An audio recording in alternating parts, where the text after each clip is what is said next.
night, whatever stream, but kind of wanted to do this a couple days ago, but things kind of came up. But I wanted to show off the DIY guitar I did about a month or so ago. Kind of wanted to show off how the color came out, and it really came out really well. So look at that blue.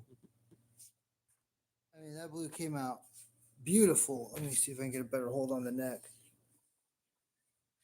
Okay, look at that. It's like a blue. I call it. It's like a blueberry burst. And the thing plays well too, except the neck pickup still is blown out. It came to me blown out. So, I mean, it is what it is. I'm still going to order new knobs for this because those are still just not my favorite. And remember, don't know if you guys remember from the previous stream that I ordered new black hardware with the guitar as I was building it, and it still has that faded Arizona look, but it sank into it a lot more, and it still has the belt buckle rash that I gave to it a lot more. There's the company. Oh, there's the company I still partner with. I like how they did that. See the neck even set in a lot better. The tuning peg set in better, and look at the custom nameplate. I'm still upset that the guy never responded back. How I told him the screws broke. The two of the screws, the top and the bottom left or the bottom right, broke into the head, and the guy like deleted his company from eBay, so it's on there a little crooked, but it still looks cool. I like it. It doesn't take away from the sound. And then I'm using the T.R.R.I-TEC Black Tusk um, nut on there, and I don't know if any of you guys were on the previous was it stream when I sanded that down. Let me see if I can get a better. Let's just try to get in there. But yeah, I sanded that down, got it more flushed. But yeah, I can't. This ended up setting a lot better because before it was a super shiny. It looked sticky, but this only actually took 2 coats of lacquer. Yeah, that's after a month of setting. And it sounds pretty good too. So, and then moving on to my pre-production guitars. Oh shit! Here's the 5-string bass I'm going to be using. A lot of people don't give this company a lot of thought because it's like barely $100 or what. It was like $120, but it's saying it sounds evil, especially when I'm going through the Donner, the Pocket X, and I use the Ampeg 8x10 stack, and I go into my M Audio Quad track. This thing is awesome. It really cleans up a lot of the backing noise of DI tracks and all that. I've been using this for God. I had the original one back in 2011, but the newer one sounds a lot better.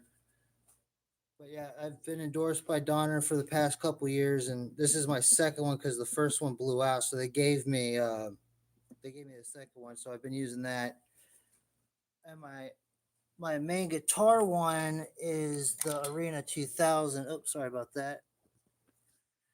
So we'll get to the Arena 2000 in a little bit.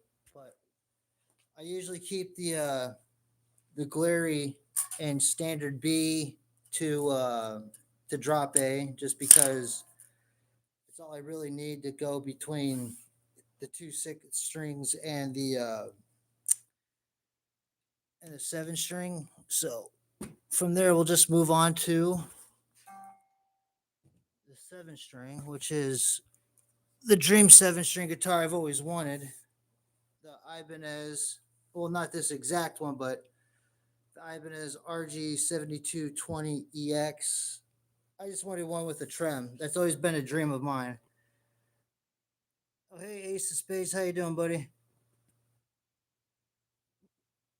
But when I was able to get this one, that's actually shot up to over $1,000 now because of good old tariffs. But I got this for like 8 something, and I'm doing the payment plan thing. So good old AMS.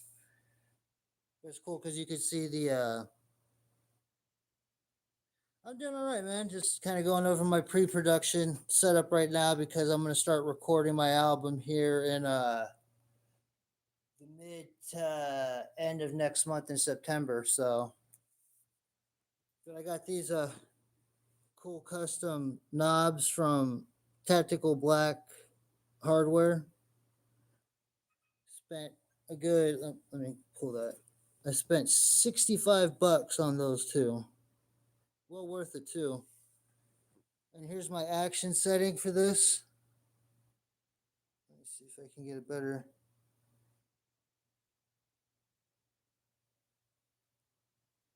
There we go. So that's drop A. And I have this 9 to 44.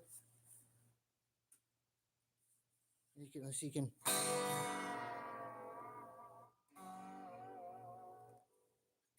Yeah, I still have the same stock strings on this. They're still not even dead. I'm a very light picker.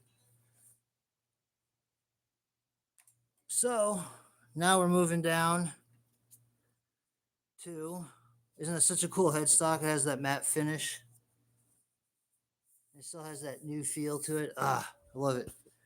Now I'm moving on to my first ENDORSEE guitar I got from Donner, which is their DST-550. And it's a funny story about this one. I could never get the neck to set just right. And then about 6 months down the line of having this, I told them, hey, I can't get this to set. They sent me this. So I said, can you guys send me another neck? They sent me another guitar.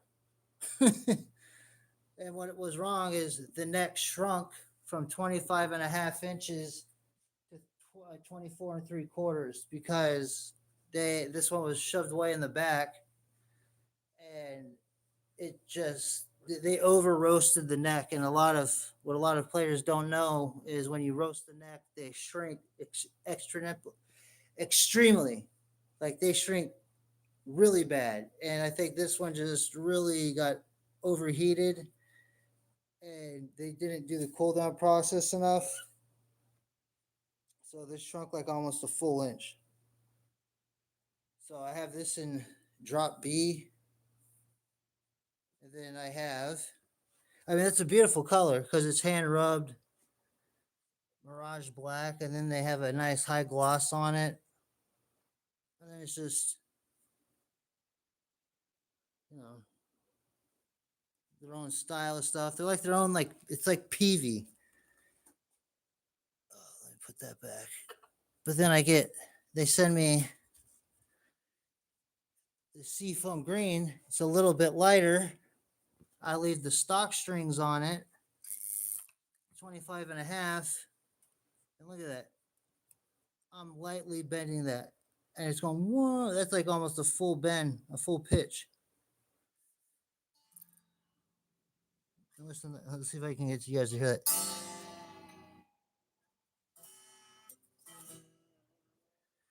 So, yeah, it's crazy. The two Donner guitars have honestly surpassed what my other guitars could do. Like my Jacksons that have the EMGs, those ones like blew away all the other guitars I had before.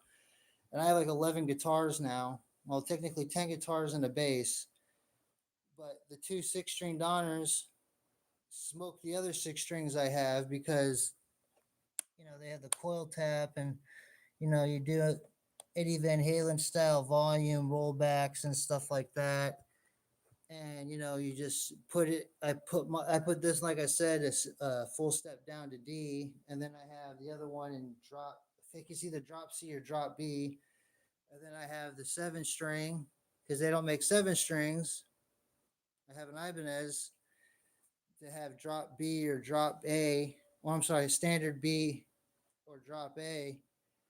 And then, I'm pretty much said I don't need all that extra stuff because writing music's a lot different than playing different stuff. So, And then coming down here to the pedal board, I mean, running in my loop, I first have it go to the graphic equalizer, and I just bump up everything a little bit. You see, like the bass, I bump that up, just boom, boom, boom, boom. And then when it comes to the mids, I just bump that up a little bit. Then I drop the high end. I go, boom, I slam that down. Well, in this field of music, it's slamming it down.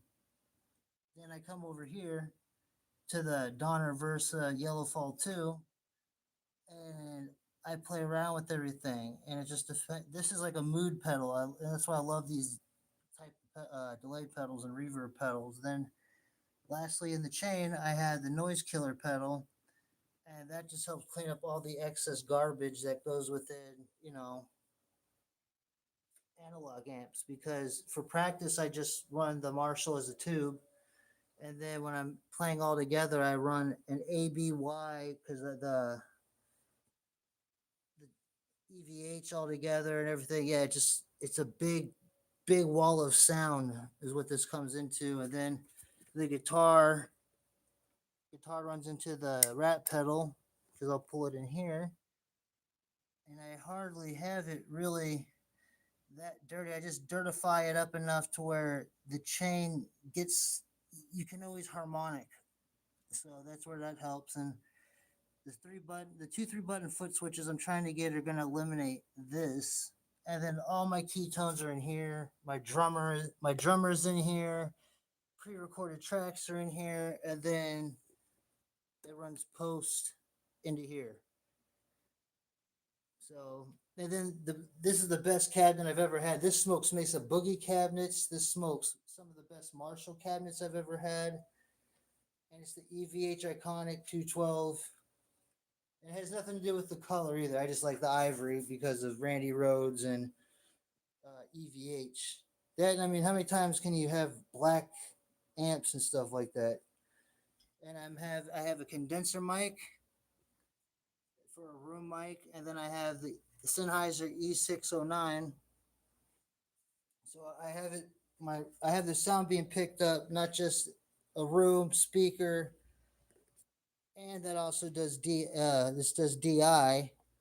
It's going into here, and then I'm having it go into my DAW, which is Reaper, and then boom, we're all good to go. And we have Haribo sour gummies for energy. But this is a lot more simple than what I used to have with racks, stacks, and all that, where it was always seeming like I had to keep adding and adding and adding. So I like this more, and I have honestly Donner to thank for a lot of this, because without Donner, I mean, look at it's in the heart of everything is Donner, and it's all affordable. It's either affordable or they just say, here, take this. But I hope this video helped. If you guys have any questions, by all means, please ask away and I'll answer back. I always do. But thanks for coming in and checking it out. Take care, everybody.